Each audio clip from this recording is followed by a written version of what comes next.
그러면 중독이라는 말을 많이 들어보셨는데 이걸 한자로 또 영어로 한 몇 개만 어원을 알아보겠습니다. 여러분 저 가운데 쪽이 왜 저렇게 된 줄 아세요?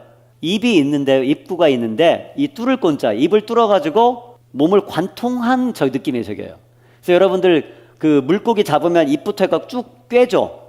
그걸 생각하시면 되는 게 가운데 중자예요.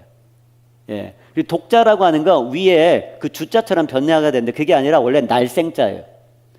그 독독자의 위에는 날생자가 변화된 거고요. 밑에는 말무자, 끝이다 이 말이에요.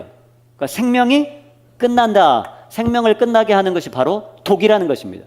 중독이 뭐냐? 내 안에 내 입을 뚫고 무언가가 중심을 꿰뚫고 들어가서 그것이 날아가면 생명을 끊어지게 하고 죽게 만든다는 거예요. 그것이 중독입니다. 자, 이게 한문이고요. 영어로 보시면 영어로는요. 원래 addiction이라는 단어가 있는데 addiction 말고 중독이라는 말을 할 때 attachment라는 단어가 있어요. 이거는 애착이라는 단어로 많이 쓰이는데요. 이건 무슨 뜻이냐면 원래는 못 박다는 뜻이에요. 그래서 지금 저걸 보시면 뭐가 보이십니까? 하늘소 같은 곤충이 바늘에 완전히 못 박혀 있죠? 저게 바로 중독의 의미예요. 내가 못에 박혀가지고 옴짝달싹하지 못하게끔 박혀 있다. 그게 중독입니다. 또 다른 말로요. addiction이라는 단어가 있는데 addiction이라는 단어는요. 어디세레라는 라틴에서 왔는데 이거는 말 그대로 노예가 되는 거예요. 노예가 되는 거예요. 성경이 말씀하는 거고 똑같죠. 자, 중독의 어원을 봤고요. 그러면 지금까지 말씀드린 걸 봐가지고 과연 중독은 무엇이다? 자, 중독을 정의를 같이 읽겠습니다. 시작! 속임수, 거짓말에 욕구, 마음과 삶의 자유를 빼앗기는 것이다. 두려움과 거짓에 사랑의 능력을 빼앗기는 것이다. 이 정의는 제가 한 건 아니고요. 제럴드 메이라는 분이 중독과 은혜라는 굉장히 중요한 책을 썼어요. 그래서 너무 여러분에게 정말 권하는 책인데요. 중독과 은혜라는 책에서 이분이 중독을 이렇게 정의를 했습니다. 결국 인간이 가장 중요한 그 내면의 본질적 욕구가 뭐예요? 사랑과 자유입니다. 네. 그거를 빼앗아가는 게 중독이라는 것입니다. 그러면 자, 중독의 보편성이 뭐냐면요. 모두가 중독자다. 이렇게 이해하시면 돼요. 앞에서 하나님의 말씀을 이렇게 열광하고 있는 정 목사도 아주 심각한 중독자였다. 지금도 하나님의 은혜가 아니면 중독될 가능성은 언제든지 있다. 예, 그걸 아시면 돼요. 자, 읽겠습니다. 고린도서 10장 13절 시작. 여러분은 모든 사람이 흔히 겪는 유혹밖에 다른 유혹을 당한 적이 없습니다. 자, 내가 당하는 유혹 옆에 사람도 받고 있다. 아, 그런 얘기죠. 다른 사람이 받는 거 나도 받고 내가 받는 거 다른 사람도 받는다. 똑같다는 거예요. 또요. 자, 시작. 오직 각 사람이 시험을 받는 것은 자기 욕심에 끌려 미혹됨이니 욕심이 잉태한 즉 죄를 낳고 죄가 장성한 즉 사망을 낳느라. 근데 왜 해요? 물고기처럼 끌려가는 거예요. 죽는 걸 아는데도요. 죄가 주는 쾌락이 너무 크기 때문에 죄가 주는 일시적인 쾌락과 만족이 크기 때문에 쫓아가는 겁니다. 자, 이런 중독은 보편성이 있어요. 모든 사람이 중독돼 있다.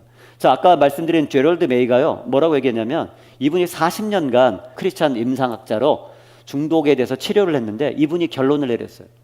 자기가 40년 동안 수만 명을 치료해 보니까 96%가 중독돼 있더라. 96%가 정확하게 자기가 중독돼 있다고 이제 얘기를 했어요.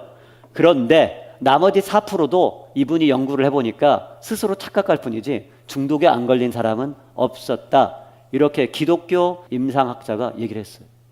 무슨 얘기입니까? 우리는 다 중독돼 있다. 왜요? 우리 안에 갈망하는 자유와 사랑을 우리 방식으로 해결할 때 우리는 다 중독에 들어가요. 입니다. 그래서 이걸 보시면 사는 것은 이분이 뭐라고 했냐면 사는 것은 중독되는 것이고 살며 중독된다는 것은 은혜 앞에 서야 할 이유가 있다는 것이다. 사는 것은 중독되는 것이고 살며 중독되는 건 뭘 뜻하냐면 그래서 우리가 은혜가 필요하고 은혜 앞에 서야 된다. 이걸 알려준다는 거예요. 자, 그러면 중독의 이 일반성, 보편성, 우리가 다 중독자다. 그러니까 예외는 없어요. 그걸 성경이 선언하고 저도 그걸 믿습니다. 그런데 중독이 또 어려운 건요, 다양성이에요.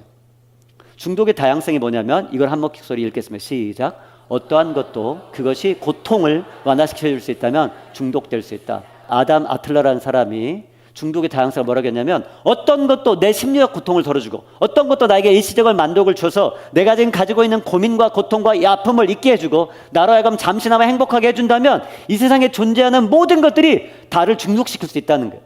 우리가 익히 알고 있는 술, 담배, 마약 이런 것이 아니라 저게 중독될 수 있어? 생각하는 게 중독될 수 있다는 거예요. 이 세상에 아무것도 아닌데도요, 중독될 수 있다는 거예요. 굉장히 사소한 것이에요. 여러분, 이렇게 딱지 떼는 애들 있죠? 딱지 떼는 애. 어린애들 중에 계속 딱지 떼는 애들 있죠? 우리 애들이 셋 다 그래요. 그런데 이게요, 엄밀한 의미에서 중독이랍니다. 이걸로 지금 심리적 안정을 푸는 거예요. 우리에게 감정적인 정서적 필요가 있는데 그걸 채워주는 건 이 세상에 존재하는 모든 거는 우리를 중독시킬 수 있다는 거예요. 자, 그리고 중독의 다양성이 있는데요. 유사 중독이 있고요. 안전, 끌림, 혐오, 물질, 행위, 스트레스, 고기능, 온건한. 이거는 제가 인터넷도 뒤져보고 아까 제럴드 메이 책도 보고 제럴드 메이는요. 중독을 한 200가지 정도 열거해놨어요. 근데 이제 그 표로 보기 쉽게 몇 가지로 지금 8가지로 해놨는데요. 먼저 유사 중독은 뭐냐면요. 마지막에 고기능 중독이나 온건한 중독과 비슷해요. 우리가 생각하기엔 중독이 아니에요. 예를 들어 지금 대부분의 사람은 미디어 중독을 유사 중독으로 이해할지도 몰라요. 뭐 이거 중독이라고 생각은 가끔 들 수도 있지만 모든 사람이 뭐 다 하는데 학교 다니고 있고 직장 다니고 있고 애들 키우고 있고 교회 생활 다 하고 있고 뭐 내가 할 거 다 하는데 내가 무슨 중독이야? 이게 보통 유사 중독입니다. 중독까지는 안 가는데 중독과 유사한 거죠. 안전 중독은 뭐냐면요. 끊임없이 나의 안전을 체크해야 돼요. 그런 분들이 있어요. 불안해서 뭘 하질 못해요. 그것도 안전 중독이라 그래요. 그다음 끌림 중독은요. 뭐를 너무 미치도록 좋아하는 게 있어요. 우리 10대 애들은 연예인들도 막 너무 좋아가지고 사진 보고 뭐 보고 해가지고 막 잘 때도 그거 생각하고 저도 그랬어요. 예. 저는 그때 소피 마르소라고 프랑스 여자 배우가 있는데 여러분 다 웃으시는 분들 다 아시죠? 저희 때 하이틴 해가지고 제가 중학교 들어갈 때는 그분이 저보다 2-3살 많을 거예요. 그래서 하이틴이니까 유명했어요. 끌림 중독은요, 막 뭐에 내가 계속 빠지는 거예요. 반대로 혐오 중독도요. 혐오도 극혐 알죠? 극혐. 극혐도 중독입니다. 어떤 거는 도저히 내가 혐오스러워서 할 수가 없어. 이것도 일종의 중독이라고 해요. 그리고 이제 물질 중독은 우리가 이미 아는 것이 물질 중독입니다. 보통 사람들에게 중독이 무엇입니까? 물어볼 때 사람들이 알고 있는 게 물질 중독이에요. 마약, 술, 담배, 또 뭐가 있을까요? 물질. 이런 정도.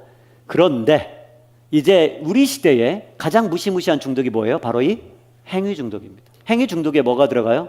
도박, 인터넷, 온라인 뭐 모든 것들, 성중독 이런 모든 것들이 지금 우리 시대에 와가고 훨씬 이전 시대보다 문제가 생겼습니다. 행위 중독이 지금 대부분의 사람들을 붙잡고 있죠. 제가 빨간색으로 표시를 했어요. 그다음 스트레스 중독. 이건 뭐냐면 성공한 사람들에게 나타나요. 이 사람들은요 끊임없이 내가 스트레스를 받고 있어야 사는 것 같아요. 내가 스트레스가 내 몸에 안 느껴지면 힘이 없어요. 재미가 없어요. 끊임없이 스트레스에 자기를 노출시켜야 되죠. 신기하죠. 그다음에 마지막으로 고기능 중독은 뭐냐면요. 이거는 기능성 중독이라고 하는데 사회적으로 너무 잘해요. 애 같으면 공부를 잘해요. 어른 같으면 직장도 번듯하고 돈도 잘 벌어요. 가정도 뭐 그럭저럭 일궈요. 그런데 사실은 깊은 중독에 들어가 있는데 그걸 인정하지 않고 있죠. 그리고 그걸 은폐하려고 그래요. 고기능 중독자들의 특징은 뭐냐면 그거를 숨길 수 있을 때까지 계속 은폐해요. 가족들도 알지 못하게끔. 그다음 온건한 중독도 비슷한 건데요. 남들 보기에는 그렇게 문제가 없어 보여요. 그러니까 중독에 계속 젖어 있는 거죠.